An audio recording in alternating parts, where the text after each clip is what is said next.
Rayalaseema lift irrigation పై చంద్రబాబు రేవంత్ కుట్రలు చేస్తున్నారని ఆరోపించారు మాజీ మంత్రి అంబటి రాంబాబు. రేవంత్ వ్యాఖ్యలపై చంద్రబాబు సమాధానం చెప్పాలని డిమాండ్ చేశారు. రాయలసీమ ఎత్తిపోతల పథకంపై రేవంత్ వ్యాఖ్యలను ఆంధ్రజ్యోతి ఈనాడు దాయటానికి ప్రయత్నించాయన్నారు. సీమ ఎత్తిపోతల పథకానికి వైఎస్ జగన్ శ్రీకారం చుడితే చంద్రబాబు దాన్ని ఆపేయటం దుర్మార్గం అన్నారు అంబటి రాంబాబు. నేను చంద్రబాబు నాయుడు గారితో పర్సనల్గా మాట్లాడాను క్లోజ్ రూమ్లో. అందువల్ల ఆ ఎత్తిపోతల పథకాన్ని క్లోజ్ చేసుకున్నారు అనేటువంటి మాట శాసనసభ సాక్షిగా రేవంత్ రెడ్డి గారు మాట్లాడారు. దీన్ని బట్టి అర్థమవుతున్నది ఏమిటంటే రాయలసీమకు చెందవలసినటువంటి నీరుని మనకు రావాల్సిన వాటా ప్రకారమే ఇద్దరు కలిసి రాయలసీమకు అన్యాయం చేసేటటువంటి కార్యక్రమానికి ఇవాళ చంద్రబాబు నాయుడు గారు రేవంత్ రెడ్డి గారు కుట్ర చేశారనేది చాలా స్పష్టంగా అర్థమవుతున్నటువంటి అంశం. దీనికి తక్షణమే చంద్రబాబు నాయుడు గారు సమాధానం చెప్పాలి.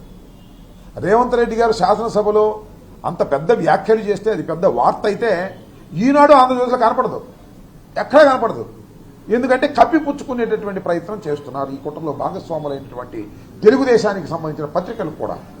నేను సూటిగా అడుగుతున్నాను, చంద్రబాబు నాయుడు గారు రేవంత్ రెడ్డి గారి వల్ల మేనేజ్ అయ్యి ఆ రకంగా క్లోజ్ చేసినటువంటి పరిస్థితి వస్తే ఇంకా రాష్ట్రం ఏం కావాలని అడుగుతా ఉన్నా. చంద్రబాబు నాయుడు గారు రేవంత్ రెడ్డి గారు మిత్రులే, పాత మిత్రులే, ఆయన శిష్యుడే. అయిన డబ్బుల దగ్గర వీళ్ళిద్దరికి కొన్ని సంబంధాలు ఏంటో మనకు తెలుసు. నోటుకు ఓటు కేసులో ఎలా ఇరుక్కున్నారో ఏం చేశారో అలాంటి పరిస్థితిలో ఉన్నటువంటి వీళ్ళు రాష్ట్ర ప్రయోజనాన్ని సర్వనాశనం చేసేటటువంటి కార్యక్రమానికి వాళ్ళ చంద్రబాబు నాయుడు గారు దోహదం చేసే పరిస్థితి కనిపిస్తూ ఉన్నది. రాయలసీమ ప్రాంతమే కాదు, నిజంగా కృష్ణా జలాల్లో మనకు రావాల్సిన వాటా కోసం మనం నిరంతరం ప్రయత్నం చేస్తుంటాం. తెలంగాణ వాళ్ళు వాళ్ళ పనితో వాళ్ళు చేసుకుంటుంటారు. కానీ ధర్మం ప్రకారం నడవలసినటువంటి విషయాన్ని కూడా లాలూచి కుస్తీలు చేసి చంద్రబాబు నాయుడు గారు రాష్ట్ర ప్రయోజనాలని రాయలసీమ ప్రయోజనాలని తాకట్టు పెట్టే పరిస్థితికి దిగజారిపోవడం అనేదాన్ని తీవ్రంగా ఖండించవలసిన అవసరం ఉందని కూడా ఈ సందర్భంగా నేను చెప్పదలుచుకున్నాను.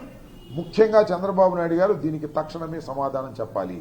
చంద్రబాబు నాయుడు గారు ముఖ్యమంత్రిగా ఉంటే రాయలసీమకు అన్యాయం జరగడంతో పాటు కృష్ణా జిల్లాల పంపిణీలో కూడా అన్యాయం జరుగుతుంది. ఆ రోజున రాష్ట్ర ముఖ్యమంత్రిగా ఉన్నప్పుడు చంద్రబాబు నాయుడు గారు మీరు చూశారు, ఆల్మట్టి ఎత్తు పెంచుకునేటువంటి పరిస్థితి చేయటం జరిగింది. దానివల్ల మనం తీవ్రంగా నష్టపోయాం.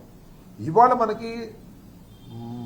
మన నదుల అనుసంధానం వలన గోదావరి నీళ్లు మనకి కృష్ణా జిల్లాలోకి వస్తే రాయలసీమ నుంచి 811 నుంచి కూడా ఎత్తిపోతల పథకం ద్వారా మనం రాయలసీమకు మంచినీటి చేట కార్యక్రమాన్ని మనం చేపడితే దాన్ని మూసేసే ధోరణిలో ఇవాళ చంద్రబాబు నాయుడు గారు అదేవిధంగా రేవంత్ రెడ్డి గారు కుట్ర చేసి రాష్ట్ర ప్రయోజనాలను దెబ్బతీసే కార్యక్రమం చేస్తున్నారు. దీన్ని రాష్ట్ర ప్రజానీకం, రైతులు అందరూ కూడా ఖండించవలసిన అవసరం ఉంది.